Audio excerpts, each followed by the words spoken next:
L'invité de l'écologie de LCI ce matin, c'est l'eurodéputé Europe Écologie Les Verts, Karima Delli, membre de la commission des transports au sein du Parlement européen. Bonjour. Bonjour. Alors quand on a lancé cette invitation, il y a quelques semaines de cela, c'était pour parler du Dieselgate de Volkswagen et de la commission d'enquête du Parlement européen dont vous avez obtenu la création. Mais entre-temps, il y a eu le dépassement des normes chez Renault qui a été révélé la semaine dernière, qui a fait l'effet d'une bombe. Mais est-ce qu'au fond, c'était vraiment une surprise pour vous? Ah non, pas du tout. Je pense que le scandale Volkswagen n'est que l'arbre qui cache la forêt. Ça fait des années que des experts automobiles, des ONG et nous, les écologistes, nous dénonçons justement cet écart entre les tests d'homologation, ça veut dire quoi? Ce sont les tests qui sont réalisés dans des laboratoires et les tests qui sont réalisés en conditions réelles. Et les écarts sont toujours les mêmes, environ 40% pour le CO2, 3 à 4 fois plus pour le NOx, donc l'oxyde d'azote. Et on voit bien que ici, on a l'impression que tout le monde est scotché, mais on le sait depuis des années, ce n'est pas une surprise. Parce que 3 à 4 fois la norme, justement, là, on est sur de la fraude, non?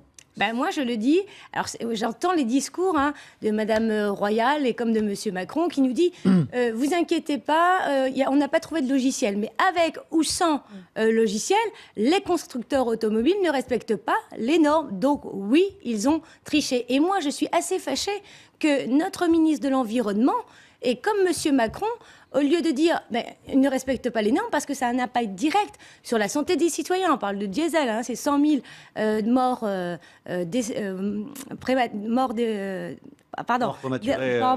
par an.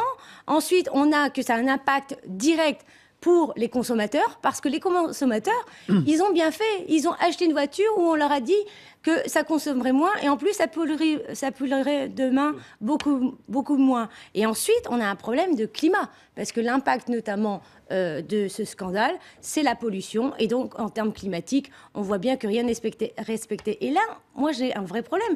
Il y a une démarche un peu hypocrite du gouvernement qui met en place une commission après le scandale Volkswagen qu'on appelle la commission royale et devant laquelle d'ailleurs les dirigeants de Renault vont s'expliquer aujourd'hui. Et quand cette commission découvre quelque chose, si on vous suit bien, on a tendance à minimiser ce qui a été découvert et ce qui est mis en avant. Bah oui, moi je crois qu'on minimise un maximum. C'est-à-dire que parce qu'il n'y a pas de logiciel truqueur, on dit circuler, il n'y a rien à voir. Et non, il y a quelque chose à voir, puisque ça revient. Et c'est pour ça que c'est important d'avoir la commission d'enquête au niveau européen, parce que chaque État défend son industrie nationale. Et derrière, toujours avec le chantage à quoi? Le chantage à l'emploi. Mais c'est là où on envoie notamment des salariés dans le mur en disant continuez dans cette industrie, ne faisons rien, alors qu'aujourd'hui, il faut reconvertir le diesel vers de l'hybride, vers de l'hydrogène ou de l'électrique pour justement anticiper, parce que les premières victimes, encore une fois, ce seront les salariés demain. Est-ce qu'au fond, c'est pas aussi une forme de constat d'échec de la parole écolo quand on voit que ça fait 10 ans que les associations environnementales, votre parti dénoncent cette situation et finalement c'est par les États-Unis qu'est arrivé le scandale du Dieselgate de Volkswagen? C'est pas un échec des écolos, je crois que c'est le poids des lobbies et notamment du lobby automobile. Je vais vous donner un exemple très concret. Au niveau européen, on a que sur le lobby automobile, c'est le deuxième plus gros lobby après le lobby de la finance. C'est-à-dire qu'on met plus de 18 millions d'euros par an juste pour influencer la loi. Et aujourd'hui, on voit bien que la loi, elle répond plus parfois à des lobbies automobiles que l'intérêt général, notamment celle des citoyens européens.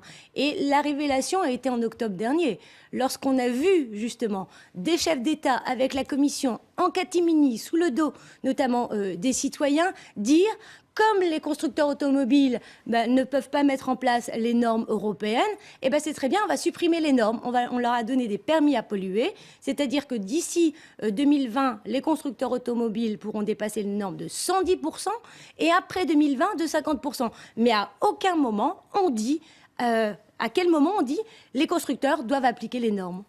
C'est un échec politique, en fait, on a l'impression, puisqu'il y a des normes qui existent aujourd'hui et on n'est même pas capable de les contrôler avant la mise en vente de ces voitures. Il y a un double problème dans cette affaire. D'une part, personne, c'est pour ça qu'il y a une véritable complicité avec les États. Personne ne contrôle, personne réellement sanctionne. Et ensuite, c'est l'Europe et via le scandale Volkswagen par les États-Unis qui nous fait la morale. Et donc, à un moment, ça suffit, il faut qu'on soit exemplaire. Et donc, ça va être aussi l'enjeu de l'Europe de faire toute la lumière sur cette commission d'enquête, et ce sera la première, parce que cette commission d'enquête, il faut savoir qu'elle n'a pas eu lieu depuis 16 ans. Alors justement, la depuis la dernière, vache folle. c'était la vache folle. Donc voilà. c'est une commission d'enquête que vous avez obtenue notamment grâce au soutien des internautes, rassemblés sur la plateforme change.org. Comme vous le disiez, il n'y en avait pas eu depuis le scandale de l'affaire de la vache folle. À l'époque, la commission avait été accusée d'avoir donné la priorité aux intérêts de la gestion du marché sur les risques éventuels pour la santé humaine. On n'a pas vraiment l'impression que ça a changé depuis, au fond. Est-ce que vous pensez que cette commission, elle pourra aboutir vraiment à une mise en cause des responsabilités, notamment de la commission, qui semble être alertée dès 2011 Alors cette commission d'enquête va faire toute la lumière, pas seulement sur le scandale Volkswagen, parce qu'on voit que dans le scandale Volkswagen, plus on avance, plus les affaires tombent. On apprend que la Commission européenne était au courant.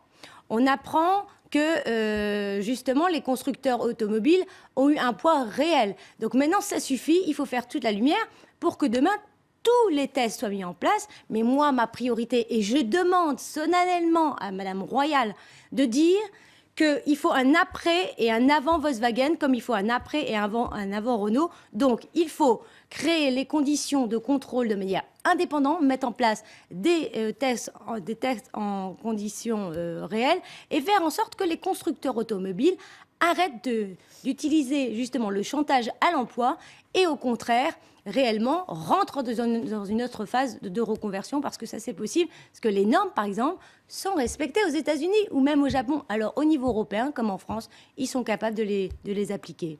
En France, on est un pays quand même assez particulier. L'État est à la fois actionnaire de Renault, responsable de la politique de dieselisation du parc automobile. On se souvient, en 2013, quelqu'un qui disait « L'air rejeté par les moteurs diesel de dernière génération est sain ». Ce quelqu'un, c'était Arnaud Montebourg. Le problème de santé publique est derrière nous, disait-il à l'époque, c'était il y a 3 ans. Est-ce que vous pensez qu'au fond, il n'y a pas une véritable responsabilité de l'État vis-à-vis de la santé publique, de ces 40 000 morts annuelles que l'on peut imputer à la mauvaise qualité de l'air ? Bah oui, il y a une véritable responsabilité.